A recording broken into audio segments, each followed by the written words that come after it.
All right, boys. Last potty for the year, which we'll talk Yeah, about in a second of what our plans are. But the last one for the year. How you guys feeling? I believe it. good man. I'm great, man.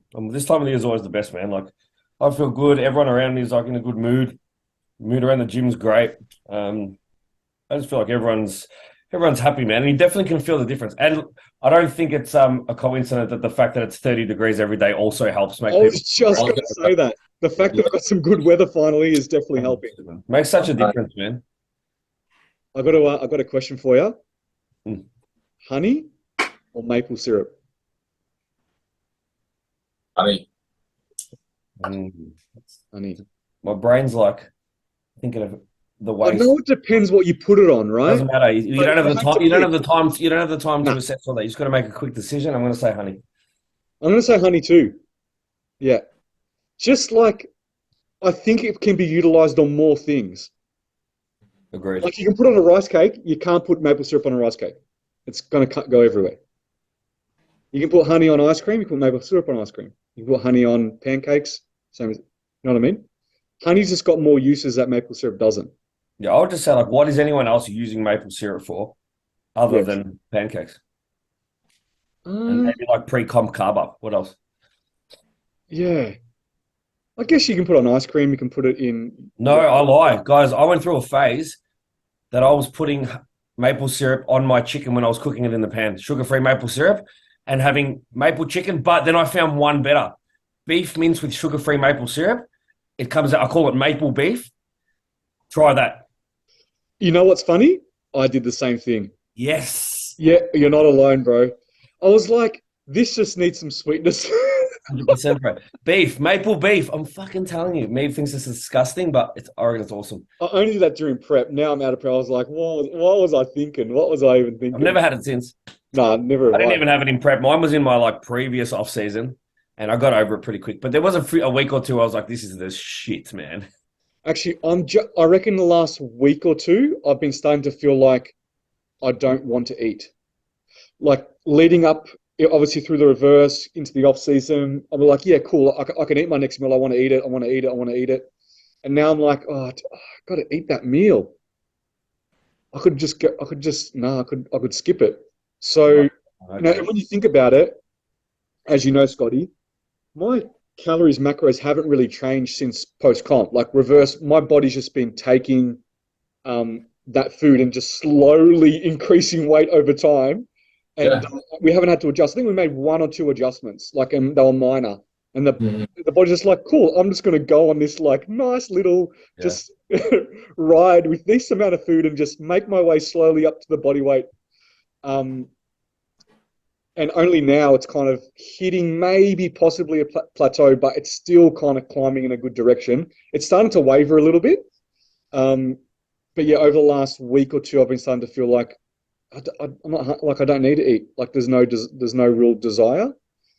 And I Um, reckon that means it's like we've said, it's definitely coming, man. That plateau's coming. And then the improvement season for you will really start because then you're going to get to that point where MG's at now, where you sit down and not like, oh, I don't really want to eat. It's like, fuck, I got to eat this meal. yeah. You And know what's so that's funny? why so many like liquid calories are being introduced. Yeah, you know what's so funny? And I'm sure you guys have clients in this situation, so do I. My carbs and my calories are higher than what they were in my peak off season. And I'm obviously lighter now. And I have clients that are the exact same. They're lighter Heaps. than their off season and they're on more calories than they were in their off season coming out of comp. It's like So your body's so efficient and you got But so lean, you just became so efficient, man. Like, yeah. yeah. So this is the highest you've ever had to take your food. This is the highest. Yeah, now I'm at the highest. Yeah. This is the highest Okay. carbs I've ever been on. Yeah. Fats have been higher in the past, but I think all in all, the calories are at its highest. Yeah. And, like I went from 95 kg to 75, so 20 kilo loss, right? And now I'm back at 87, 88. So I've regained what, 13 kilo from the 20 that I lost. So I haven't even regained everything yet. And it's been Yeah, slow. Like you've seen my progression in yeah, my weight. yeah. There's been no concerns. Like the percentage of rate of gain has been like nearly textbook. and you still got Yeah. rattlesnakes in your triceps. You're still hiding. But like your condition's good. Like it's not like it's a 13 kilo Of blowout. course. But you also haven't had acute jumps like where you've just eaten like an asshole for 4 days and you put on 4 kilos. Like it No. literally, and this is the difference. Like when you do come out of comp, you are able to recomp a little bit better, where like food can come up a bit higher and you can maintain better weight/body composition. Versus if you just go too hard too early, eventually at some point you're going to end up at the same point anyway. But yeah, I tend to see it quite a lot, and it's typically with those that are really consistent to that process tend to have that. So, And it's kind of no surprise, and it's no surprise we have clients like this, because generally clients come to us when they're kind of been in a maintaining phase, or they're just been living life, right? And they come, I want to do a comp, and then you go, okay, cool, we'll build your metabolism up, and we'll make some gains, and then we'll prep you, right? But you've never really started from scratch, like a full reset when they're lean, building them up to their peak weight, and then building it, and then cutting them back down. So it's kind of no surprise that with clients that we've had reverse and come out of comps, they're in a better position than when we first started with them, because we've been able to start from the ground level, from ground zero, where normally we've started based off what they've been doing for God knows how long. yep. So that's what's exciting, because next year when those people want to compete or whatever they're doing, whatever phase, they're in a lot better position. And that's why we try to say to people, every time you do this, you not only learn it more, but you create a better foundation every single time. And Yeah. they're all in a better composition every single time. They look better at 60 kilos than they did 60 kilos last year. You know what I mean? So they improve every single year. Now, as long as they stay on track and do nothing super crazy, super silly, that's what's motivating about this sport, is the fact that you can just continuously improve over time, which is super exciting. Yeah. But let's talk about something that's super, super exciting happened on the weekend. Had the Olympia. It was crazy. We had some new champions crowned, which is awesome and always exciting. And it's good because it kind of sets the path for next year of what they're kind of looking for. And we had some carryover champs and people that have come back and won their titles and things like that. But I think in the main divisions, especially in open men's bodybuilding and in bikini, we saw some new champs, and the looks are different. The looks are completely different. So if you want to start with bikini, we had Maureen win, which I know we said in our last poddy, in our prediction, I think we had her like third or fourth. I think we had her like in our top three. Yeah, I think we just said we were both really big fans of her. yeah. And I think what happens is, I don't know, did you guys see some videos this week of some bikini competitors coming out and saying, guys, you don't understand judging, and you don't understand what they're looking for. And I know you all think I should have won, but you're my family and friends, and you're always going to tell me I should win. And there's a certain look that the judges look for. And I feel like this year, the IFBB judges made it pretty clear what look they want in bikini. And the fact is that you would look at, say, Jen Dore and put her next to Maureen and say, but she just looks more muscular, she's way harder. And that's obviously just what they didn't want. Yeah. We loved Maureen's physique. It was a little bit softer than the rest, and that's just the look they wanted this year. She's an amazing competitor. Jen looked insane, but Looks crazy. She's crazy, man. This was the hardest lineup. You had It was awesome. Four previous champions. Yeah. Right? They had one. And then Laura Lee, who's won everything this year. And Laura Lee, exactly, right? And Laura Lee's won everything. She came second before. So toughest lineup. And then Maureen just comes out of nowhere. I think she was even shocked. Did you see when she was genuinely... I think everyone I've spoken to didn't expect her to be the winner. Yeah. And even people that I've spoken to after prejudging and looking at the video and looking at photos, the way they'd move people around, we still thought Jen was what they wanted, what they were looking for. But, obviously that wasn't the result. And even looking at the scorecards, Maureen was winning at prejudging and winning in final. She's a clear winner all the way through. It's not like something happened, someone faded or something, and the other person overtook the other person. And what's interesting is, out of the top three, you had Jen, previous champ, Ashley, three-time champ, right? They were both leaner than Maureen. So Maureen was the softest out of those three. And I don't want to say Maureen had the smallest structure because Ashley has the smallest structure, but she was definitely in between the two of those girls. Yeah. She definitely wasn't as lean, and she wasn't as muscular as Jen. And I think I said a couple of weeks ago on my IG story that Jen was already one of the biggest, and I think she was putting on some more size, and let's see what happens. And obviously they didn't like that. And she was super lean. Like, you had to look at her like a week out. She had like striations in her shoulders, right? She was like super, super lean. And then live stream's hard because the video quality is okay, but it's nothing like a 4K or 8K photo, right?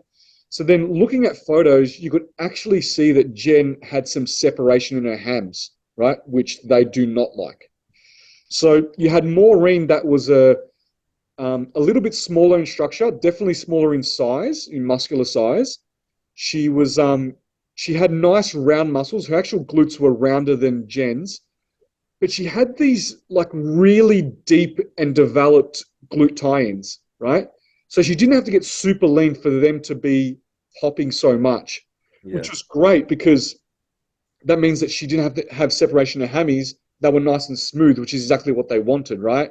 Whereas Jen, for her to get that pop in the glute ham, it was at the sacrifice of a little bit of separation in the ham, which they don't like, right? So when you start to look at the photos and you start to analyze them a little bit more, you're like, okay, cool, yeah, I can see why they picked Maureen over Jen, and I like that direction. Like, when you have to get people so big and so lean, it kind of makes it a little bit more, I don't want to say an achievable physique, but you know what I mean by that, right? Because by no means an Olympia physique is easily achievable, right?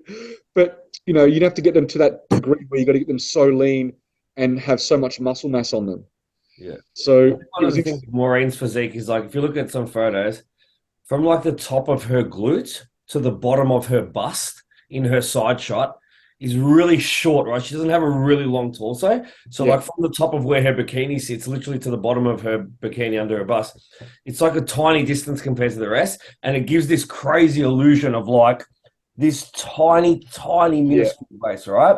Yeah. So I think like that's super advantageous for her, but that's just structure. That's just... Yeah, she's got a tiny waist, but because she wasn't super lean, she didn't have like a slight six pack coming through. Where if you have a look at Issa, you could nearly see a six pack, right? Yeah, and no even a little bit in this photo at all. Even a little bit in Jen, right? So they were just a little bit too lean, and obviously the judges don't want to see that, right? So Maureen had the best balance of everything, and also her stage presence, her posing was crazy, but she was the only one in a pink bikini, which is interesting because everyone's wearing blue or everyone's wearing green, right? Or purple.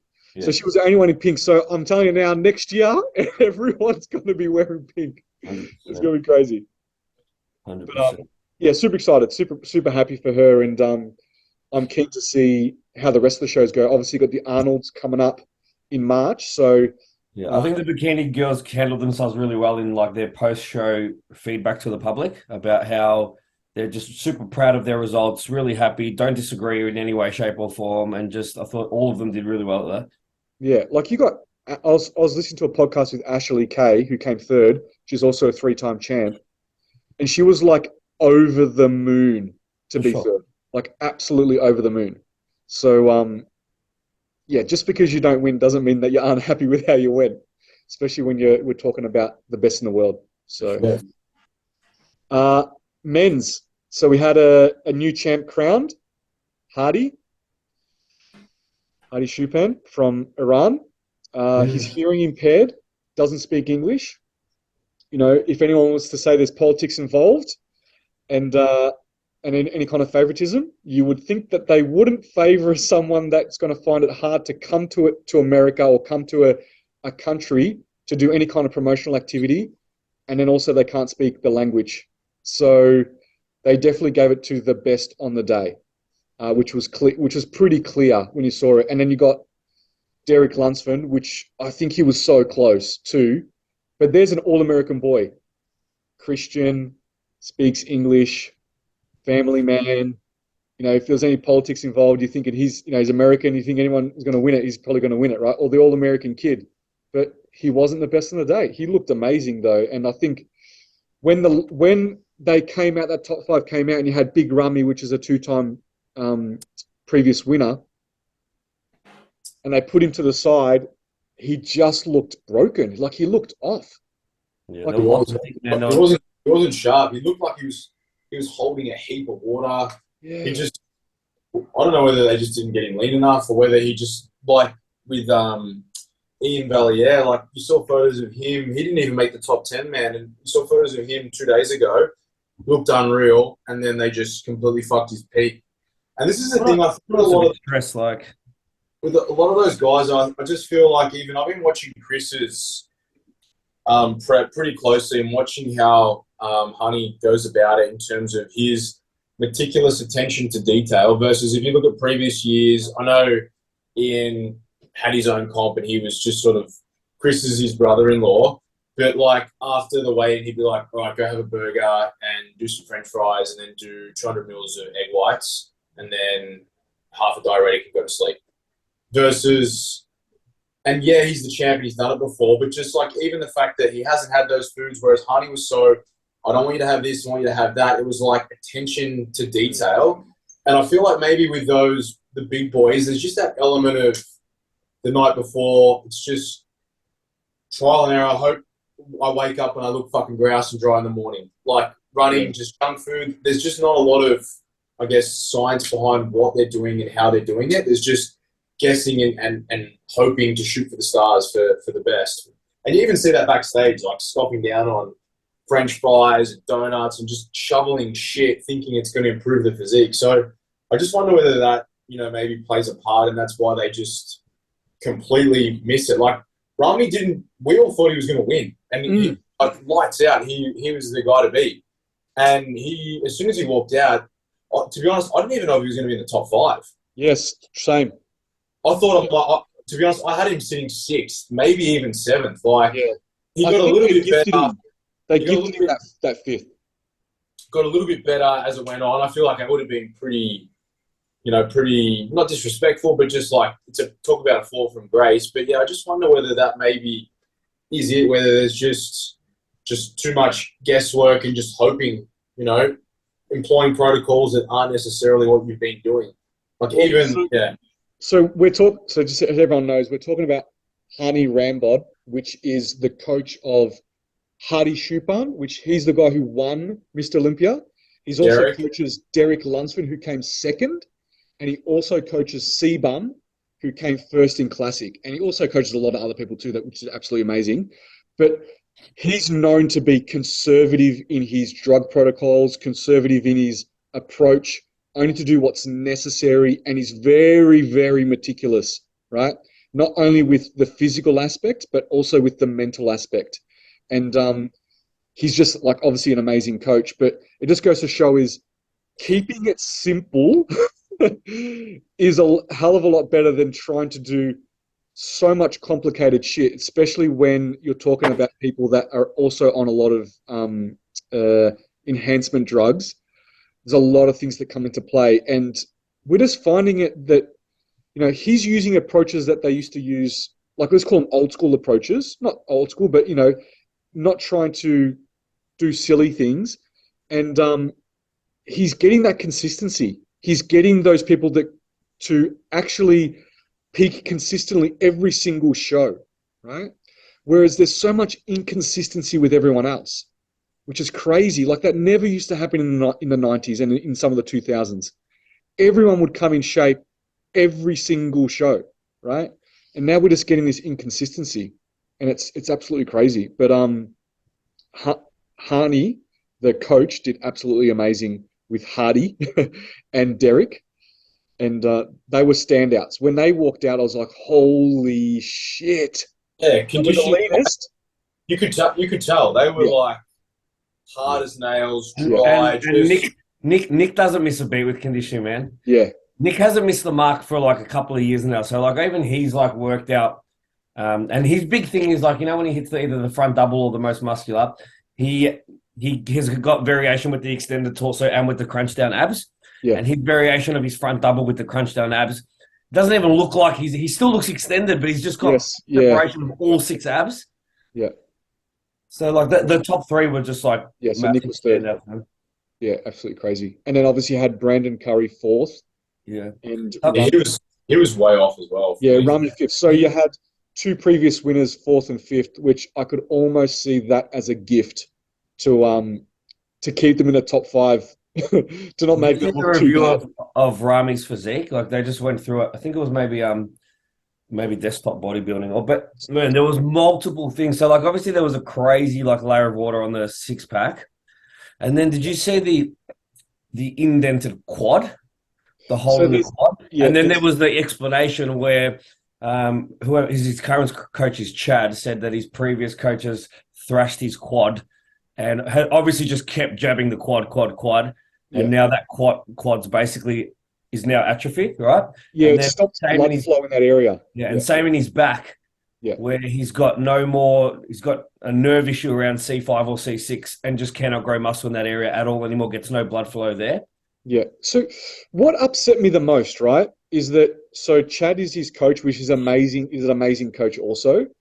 But Dennis James also helps train him and helps do posing. And he lived with Dennis James, and Dennis James is like a well-known bodybuilder back in the 2000s, right? So, and on all podcasts, Dennis is like, Rami looks his best. Rami looks his best. Rami looks his best. And then he comes out and he looks his worst. And I was like, was he fucking lying to us this whole time? Like, where's his credibility?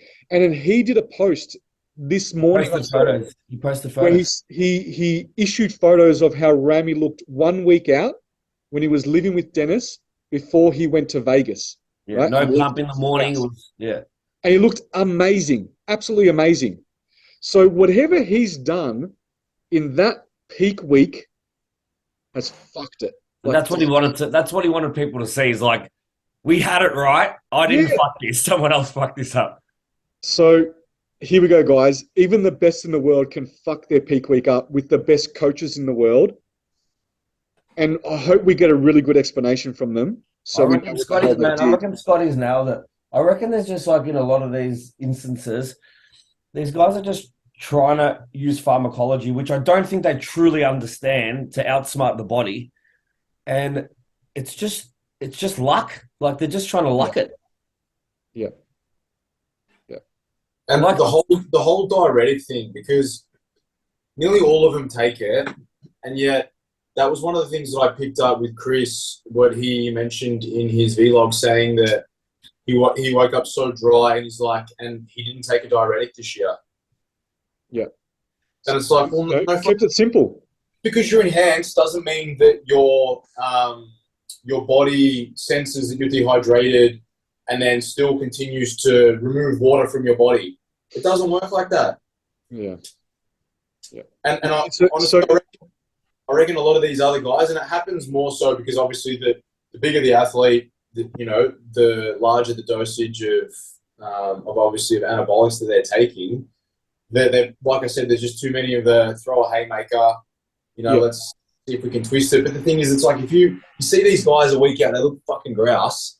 Why not just approach it like a natural would? Just feed into the show. Granted that at this stage they're burning through a bit more substrate than perhaps the average Joe. So just feed them all the way in. Give them a massive overfeed the day before, and then obviously spill them if you can, and then just let them as they pump up and the day goes on. They'll dry out, water will clear out, pump them up, and then voila. They might not rather than, as we just said, the conservative approach.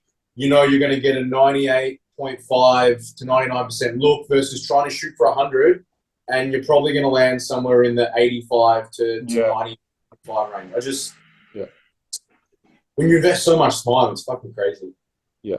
So on to classic, because C-Bum won, 4-time champ now. He looked his biggest, his best, his leanest. He was amazing. And what Hani did was crazy with Chris's physique. He looked absolutely amazing. And then we had Ramon in second. And I would say that Ramon had him in some of the side shots. And in their most classic, where they did a twisting back double bicep, he had him there. I reckon he had him. I was just looking at it Ramon before, had man. Chris. Do you know what it is? he's obviously like his legs are super dense. But if Yeah. you look at like his upper trap, he's denser. He comes out more that way, whereas Chris's is wider, but it's It's thinner. wide. Yeah. So like in a couple of those back shots, man, and that's what I was saying. Like I reckon next year, if Chris is going to go for 5, post that, it's going to be hard for him to pip Ramon after that, man, because he's just Yeah, got. because he's going to get bigger. Ramon's just going to get bigger and bigger and bigger. And I think he's still got a bit to go in his weight cap. He does now after So, this. so yeah. And then we had Urs, which was 3rd, and we thought he was going to come 2nd. Yeah. I And thought I he was. looked at What do you reckon? He didn't look as his conditioning's been unreal the whole way through. He was off a little bit too, and he looked for the first time ever. He looked like he just didn't have the size to compete with him. That's what I thought. I was like, he looked smaller. He looked smaller than I didn't thought look when he as won his big. comp this year. Yeah, and then someone posted side by sides of him last year and this year. He didn't look much different. Yeah, got a great physique, man. Like amazing. He's classic as hell. We all thought Terrence was going to slip this year, all of us, but we said 4th, not 6th. Yeah, Terrence was who has been second the last 2-3 years. 2, yeah. What did he get to? What did he get 6th? 6th. Yeah. Crazy, great. But he was off. He was definitely off. Yeah, he was definitely off. He wasn't as lean as normal. So, yeah, exciting. And so obviously next year's going to be super exciting. Like it's going to be hard to beat Chris, but Ramon can. He took him. He got him on a couple of poses, so it won't take too long for him to get real close. Get really close, especially if Chris comes off. But if he's working with, I reckon next year Chris wins will be Chris's last. I reckon after 5 he'll call it. Yeah, man, you got to think he's literally the wealth. He's the face of fitness, right? Like someone said because he won. How much did he win? 50,000. 50. It's like 60 grand or something. Something stupid, small. He won like 50 grand. He makes 50 grand in a couple of days, right? Like, 100%, man. And he's like literally like he's got 12 million followers. He's literally the face of fitness, not just bodybuilding, but like yeah. Like I know people who barely train in the gym who like have C-Bum stuff and want C-Bum's t-shirts and like want his pre-workout. Yep. Crazy. And he's pretty switched. Like he's very switched on, man. Like he's very entrepreneurial. So he definitely doesn't need it, but he does love it. Yeah, he loves it. Yeah. All right, Anyway, boys. let's move on. So that was Olympia. I'm excited. Obviously, the next big show is Arnold's in March, which will be interesting. But yeah, I'm excited for. I'm already excited for next year, and I'm already excited for us for season A.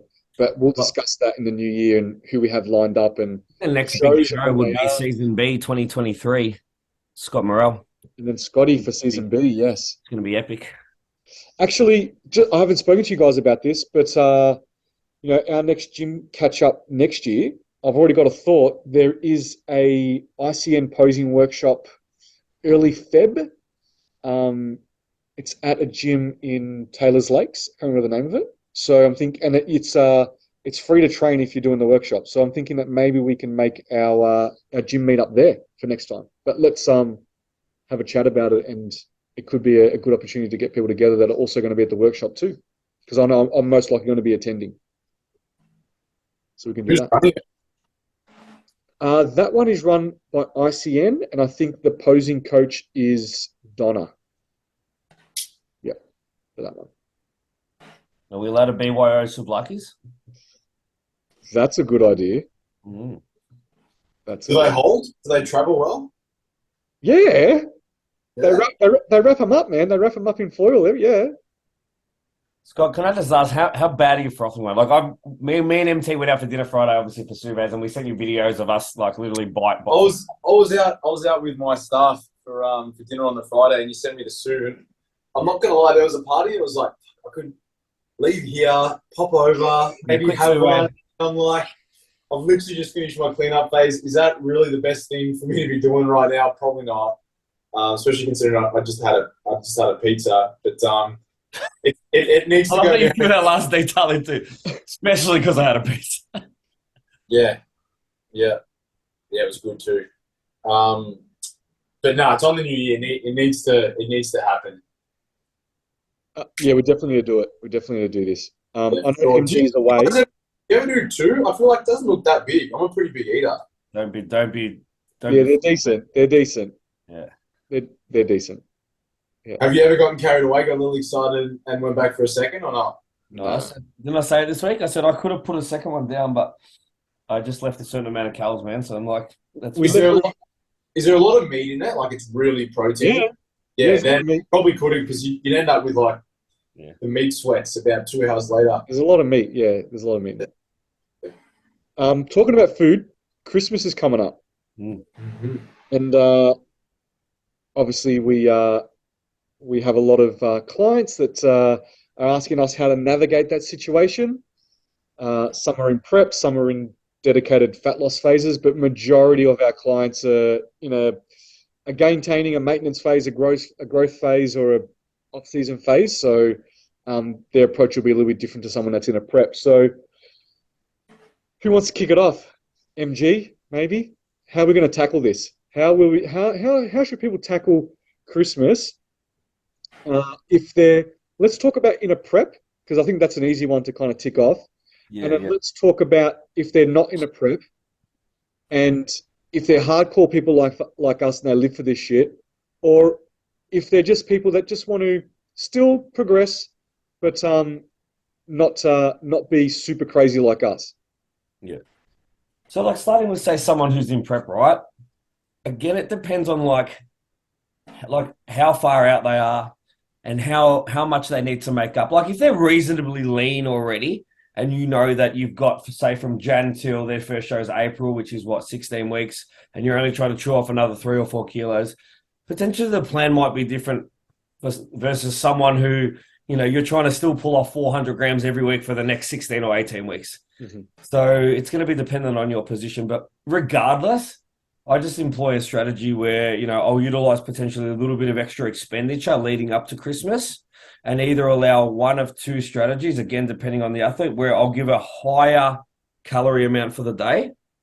Or if it's someone that I know is always respectful of the process and, never eats like an asshole, I may give them the flexibility just to untrack that day, but it'll be with some parameters of like minimum servings of protein for the day, timing between meals. But typically what I'll employ is I might say, okay, we're going to utilize 3 sessions across the week where we're going to spend, 40 minutes on a piece of cardio equipment that we wouldn't normally do. So it's not like just our normal sessions.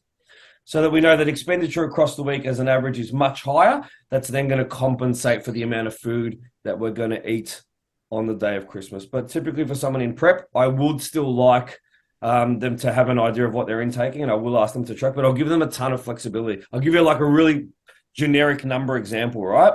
Let's say you're a female and I've got you currently eating 130 protein, 150 carb, 50 fat.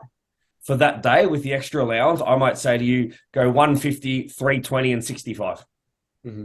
All right, so I might say double intake for the day, and then potentially do it one more time. If you're in a position to be able to do so, again, depending on where your composition is at, that's the type of flexibility I'll allow that day, because at the end of the day, family's important, time with your partner is important. You don't want to always be the family member at every event bringing the scales. And this is coming from someone who is that family member, because that's just, I love to do that shit. So I'm not saying it's wrong, but I understand for some people having the flexibility is important. And I know that it's important in most cases, more to the family and the partner than it actually is to the athlete, because we know we don't care. We don't care if someone says, oh, you got your scales again. Oh, you bring your own food. Like I've been getting that for 10, 15 years. So to me, it doesn't bother me, but to some people, I know that it does. So that's the type of system I'll employ with someone who's in prep across this period. Yeah, I like to ask people how they're spending Christmas, because everyone does it differently, right? Some people only have just a Christmas lunch and that's it. Nothing Christmas Eve, nothing Boxing Day, just one Christmas lunch. Simple to navigate. Some people are different, right? They have a lunch somewhere, they have a dinner somewhere else, and then Boxing Day there's something else. Yeah. So it's a little bit more difficult to navigate, or you have to employ different strategies like, increasing food on those days, increasing expenditure and leading up to it, things like that. If it's just typically one meal, it can be managed pretty easily. Still tracking it, but give them a little bit higher allowance on that day can be really, really simple. So understanding how people spend their Christmas, and also who they're surrounded by, and what kind of support systems they have in place. Because we're like, some people have family that just are like, yep, that's what you want to do, no problem. What do you want me to cook anything for you? I've got scales here. What do you need? Some people like that, where other people just have family that just do not understand, and they will get those questions, and they will get the why don't you eat? What do you? I get it, right? So I think understanding what environment that client's going to be around and help them navigate that situation for sure. Yeah, definitely, man.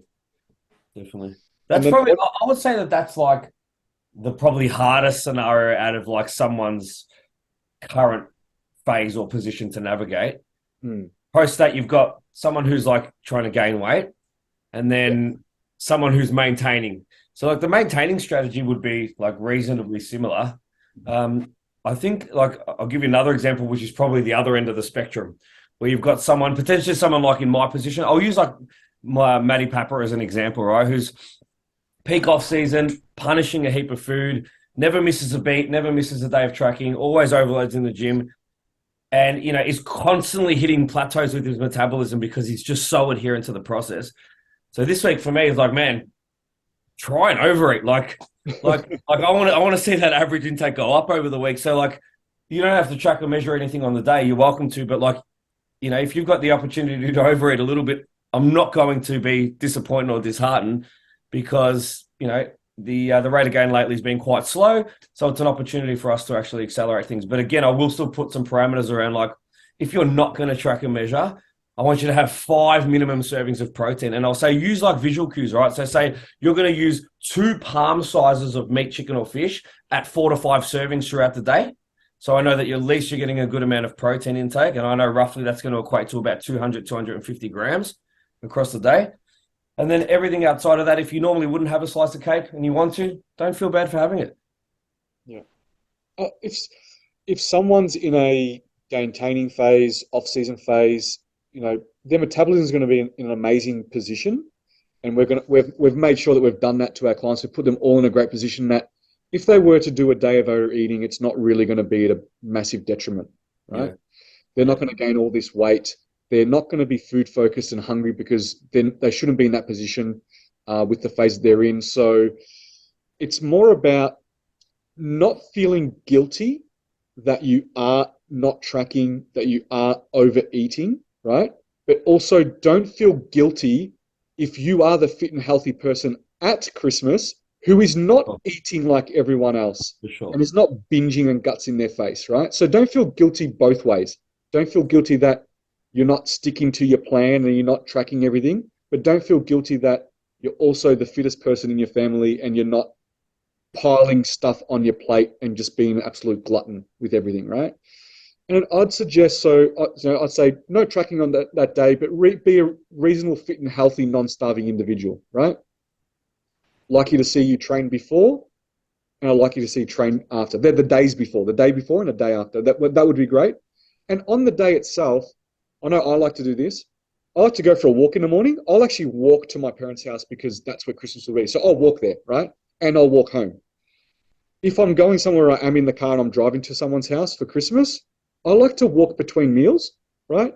Obviously, it helps with digestion, but it also helps deposit that glucose that I'm eating. It helps deposit some of that food that I am eating. So it actually gives me more room to eat more, to be honest, right? But it makes me feel heaps better. So I recommend that people should go for, even if it's just like 10-minute walk after every meal, get up off the chair, pick your favorite cousin, auntie, uncle, mum, dad, brother, sister, just go for a walk around the block.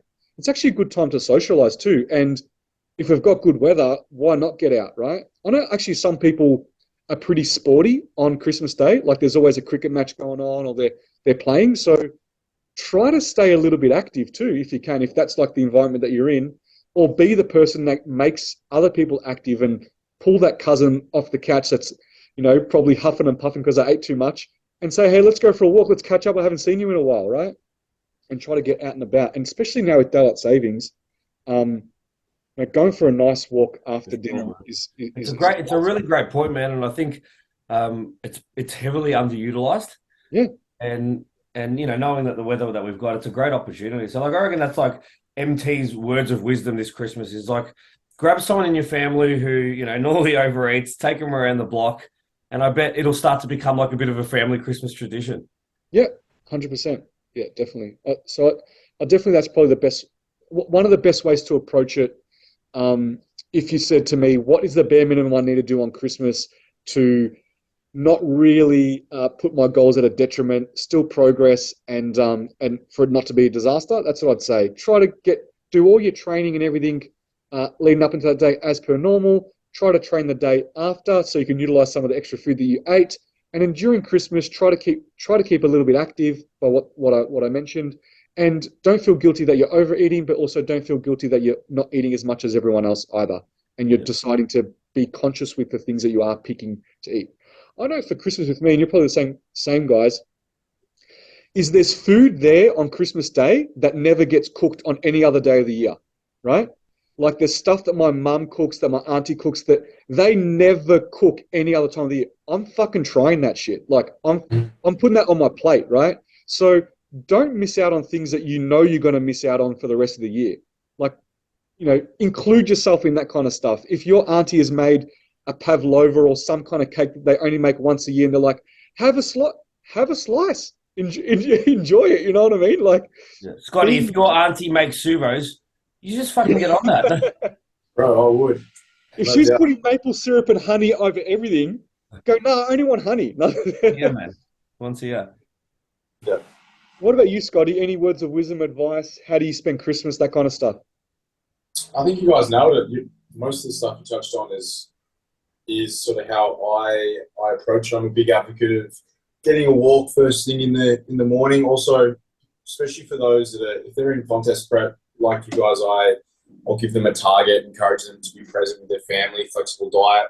I normally just advise that they hit their step count, which is something that I will try and put in place some sort of way to make that, rather than feel like I've got to go for a walk, so I'm on prep, like let's go for a family walk, or like let's play some backyard games, whatever it is, bocce, whatever you're running, getting stuff, active with the kids.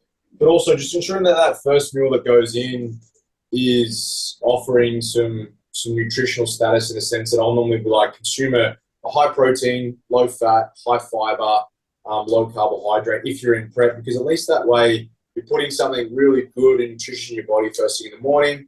The fiber is also something that perhaps gets underutilized. People in the past, I see they'll have digestion perturbations post-Christmas because they did maybe get a little bit excited and their body's really not quite used to partitioning the amount of food that they've had for the last 16 weeks. So having that there just to help pass everything through and tick it over. And also just having that bit of buffer, you can have a really, tasty, like, the go-to for me is always, and that's what I'll always have, is like lots of fruit, like apples, strawberries with some Greek yogurt, protein powder.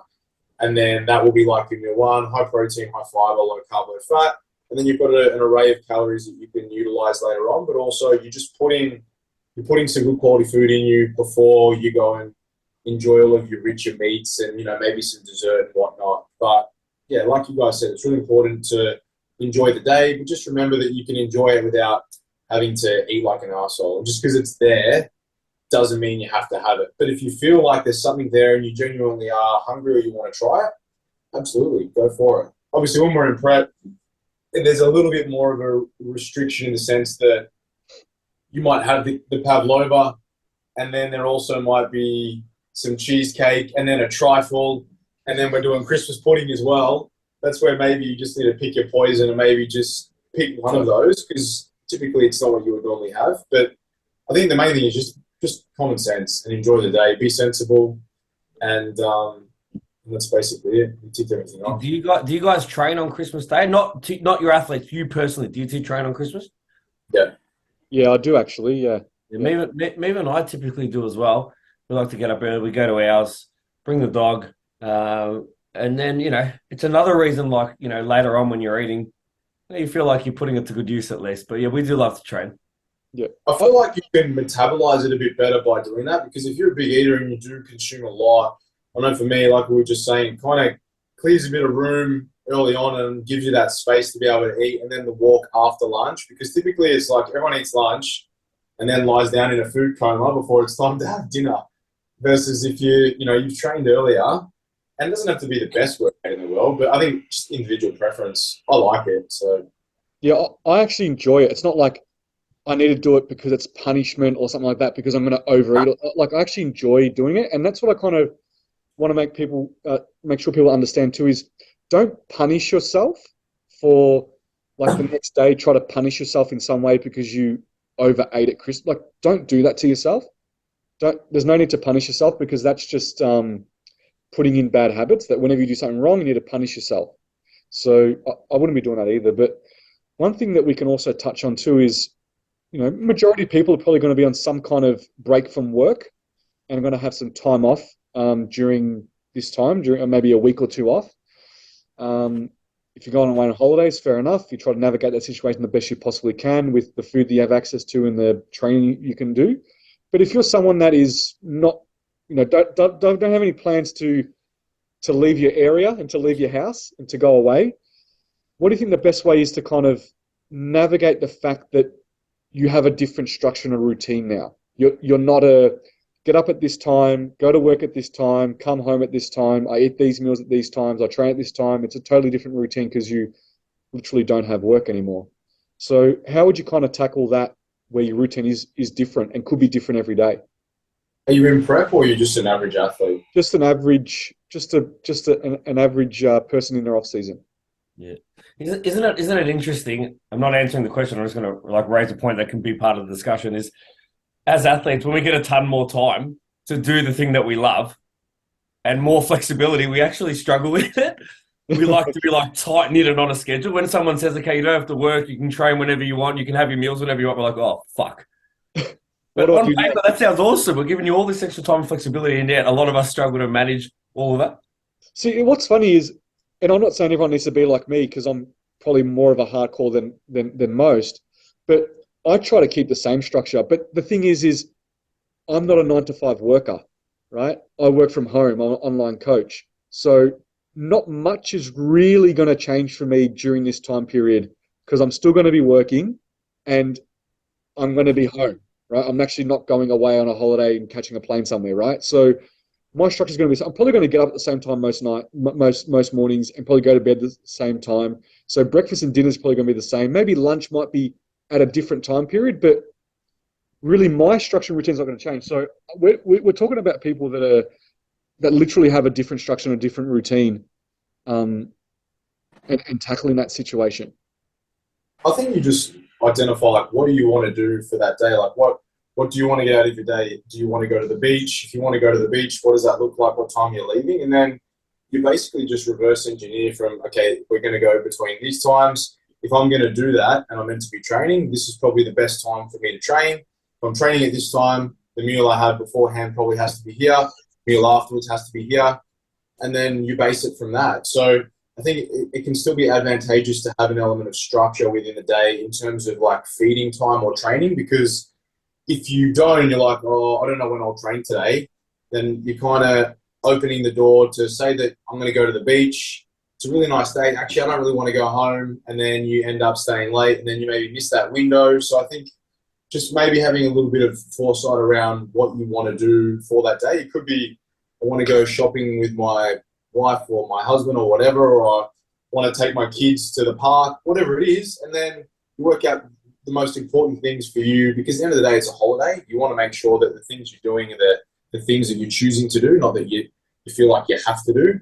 Mm-hmm. And then once those important pieces have been, I guess, penciled in, then you just sort of fill in the gaps around when's going to be the right time to train. And then based on that, that will normally give you an idea of when you're training, you know when the meal before roughly is going to be and the meal after.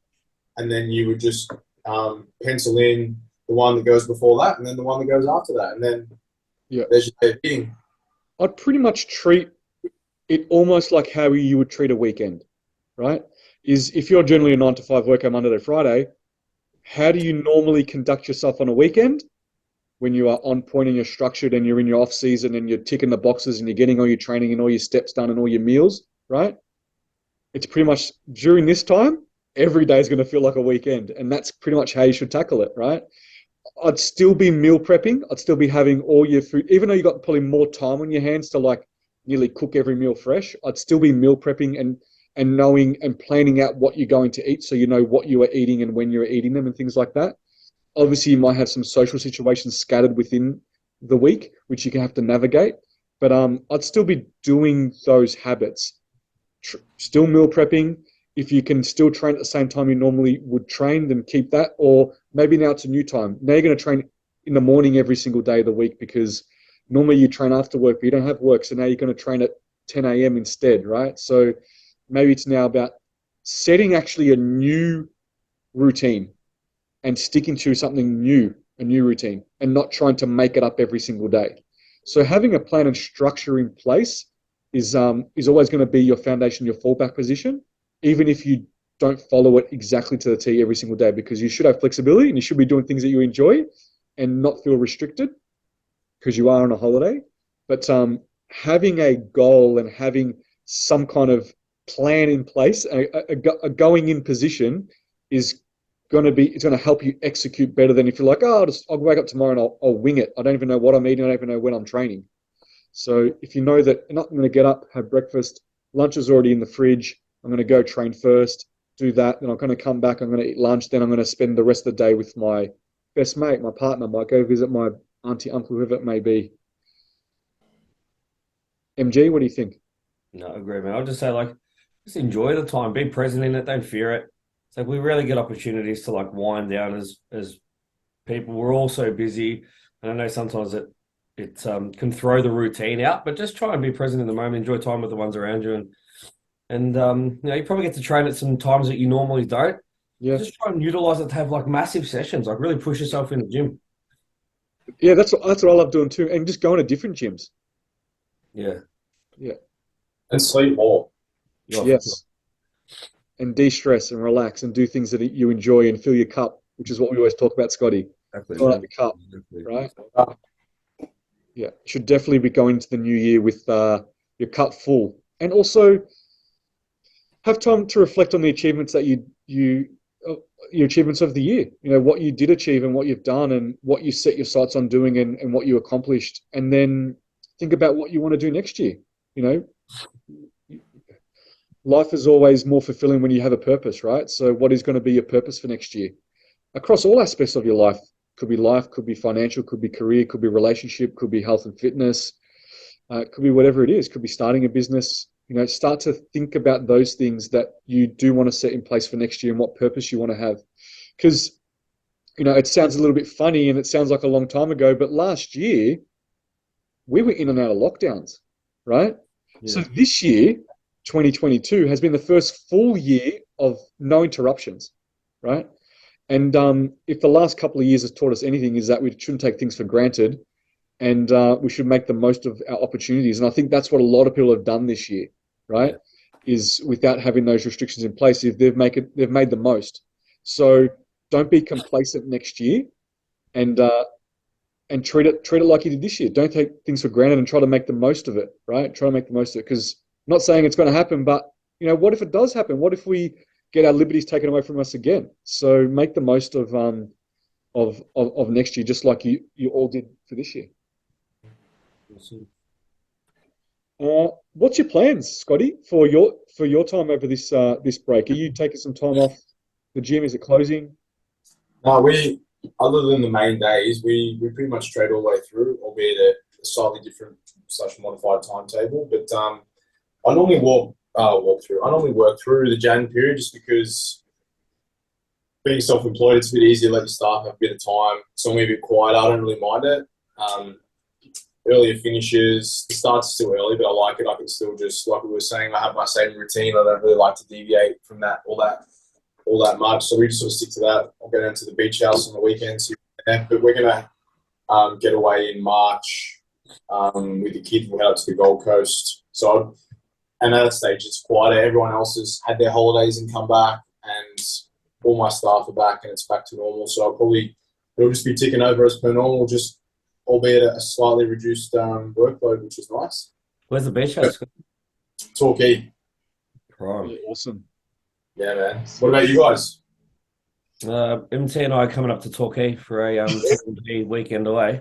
Yeah, man. Absolutely. Have you been up to Torquay before? Yeah, it's a bit awesome, man. It's incredible. I love it. It's just so, you talk about filling up your cup, you have a big week at work. Even in prep, like I find in winter, even though it's not as hot and sunny, just being by the water and just, it's quiet, like going for a walk at the beach, either early in the morning or late at night, like as the sun's going down or sun's coming up. For me, that with a good black coffee is just like that's heaven. Yeah, I'd agree, man. That's So like, where do you train when you're there? It just depends. That's not really the hardest thing. It's trying to find somewhere. The RACV club is literally right across the road, and they have a gym down there that you can get a casual pass from. Although you have to wait somewhere between 8 and 5, I think. Okay. But I've knocked around in a couple of places. I've been into Anytime a few times, but normally it's pretty rare, to be honest. I've been there for more than probably 2 or 3 nights at a time. So I'll normally train the day that I'll go down, and then if we're there for 2 nights or 3 nights, I'll either sometimes I'll get a session in an RACV club. Otherwise, I'll just train when I get back, and I'll set my week up like that, because there's not really a lot of good gyms down there. I was actually talking to Jake on Instagram because he's opened up his supplement store, which is in Torquay. Yep. Basically canned the supplement space, and he's setting up like a little commercial. Yes. I've seen that. Yep. Yeah, so Yep. that'll work. might check in there and see how that is. But yeah, there's not really like any. There's another one there. The name escapes me. That's got a pretty decent setup, but again, you can only really go in at staffed hours, and we normally go down on the weekends, and they're typically not really staffed, or they're staffed from like 8 till 12. And that doesn't really line up with us because kids are hard, man. Yeah, exactly. So on the week when we're there, I'll work around the family on that front. So, how about you, MG? What are you doing over the break? Yeah, we're going Inverloch. I love it up there. Me and I, man, exactly what Scotty said. We get up every morning, dog, walk on the beach, coffee, go home, chill, walk at lunchtime. When the sun's going down, walk again. A lot of steps. Man, heaps. Well, not as many, man, because you might do like three to 4,000 walks. So it's 12,000. But man, what I'm normally doing when I'm at work, I might do, Scott, 17 or 18,000 just from working. So it tends to be a reduction for me, man. We're going to go up there for, from the 26th to the 3rd. And then on the 3rd, we're going to drive from Inverloch 5 hours to Yarrawonga. Wow. Which is where my family is. And spend a week up there before we come back on the night. It's my brother-in-law's 40th, so we're going to go up there and spend some time with the kids, the nieces and nephews, which I'm very much looking forward to. Man, I can't wait. My nieces and nephews, I think my nephew Daniel, who's like, I can't believe how fast he's grown. Every time I log on to like social media, he's like 12, right? New TikTok video. Wow. It's crazy to see how quick they're like growing up. So I sent him a message, when I get to Yarrawonga, we're going to film some TikToks together. He's like, we're going to play cricket, we're going to play footy. I'm like, man, you're talking my language. That's all I want to do. I just want to go there, enjoy some sun, jump in the water, hit the cricket ball, play footy. It's like, I'm amped for that, man. Where are you going to train? In Inverloch and Inverloch's easy, man. There's a gym up there that me and I obviously speak to the owner, and he goes away, but he just gives us a fob. We give him $60 and he lets us train for the 10 days as many times as we want, and go in any 24 hours, which is awesome. And they've got everything there, so don't even need to make any alterations, man. And then in Yarrawonga, there's one main place in town. So what I'll do there is I'll get a session on the way there. We'll stop because you have to go past home. We'll stop and train. I'll do one on the way back, and then I'll only have to go in for 2 casuals while I'm there, I reckon. Cool. Do you close the gym? Well, the gym closes the 24th, but then the staff I've got Colbury and Amy are opening the 27th, 28th, 29th and 30th. And then we'll shut from New Year's Eve till the 5th. About 5 days. Yeah, awesome. What are you doing, bro? I'm pretty much hanging around Melbourne. I'm hanging around here. Like during the year, I actually did a lot of flights. I did a lot of trips. Like I went to Sydney twice for comps. And one was for the ICN Nationals, and the other one was to watch WBFF. I went to Adelaide once for clients or for shows, and then I went to Brisbane and I was there for a while. So I think I've done enough flying around for the year and visiting around. So I'll do some day trips here and there. Obviously, I went away for my birthday recently. But you know what I like to do during this time is just do things that I never have time to do. And some of them are work-related things. Like I'll be doing stuff to the app and I'll be changing things around. I'll have a look at my business process and things that I want to do. There's some educational things that I like to set up so that like, an exercise library and that kind of stuff. Like there's things that I like to do that will make my life easier throughout the year, throughout next year. You know what I mean? So I always make a to-do list, and I keep myself real busy actually, and I like to relax and stuff, but that kind of stuff brings me happiness too, believe it or not. I feel like I've accomplished something and it sets myself up for the next year. I really like to do that, spend this time setting myself up, relaxing, taking it easy, seeing family and friends, but really setting myself up for next year. Yeah. Yeah, and So I that's think what I'm doing. 2023 is going to be the best year for all of us, man. Like we all had an awesome year, and I'm not just talking about like comps. I'm just talking about personally, professionally, the connections that we've all made, the progressions that we've all made. But like, I feel like all three of us are in a pretty good spot at the moment, like headspace wise. With our inner circle and stuff. So it's only going to get better and better from here. And I'm Yeah, really, definitely. really excited for next year, man. Yeah, I want to chat to you boys about us three, what we're going to do next year, and maybe potential some workshops and seminars. So Yeah, that'd be awesome. we're going to be talking about that. How to make a suvo gluten free. Yeah, yeah. We'll make some suvos. I'll bring my One phone. R two. How to inject sodium into your suvo.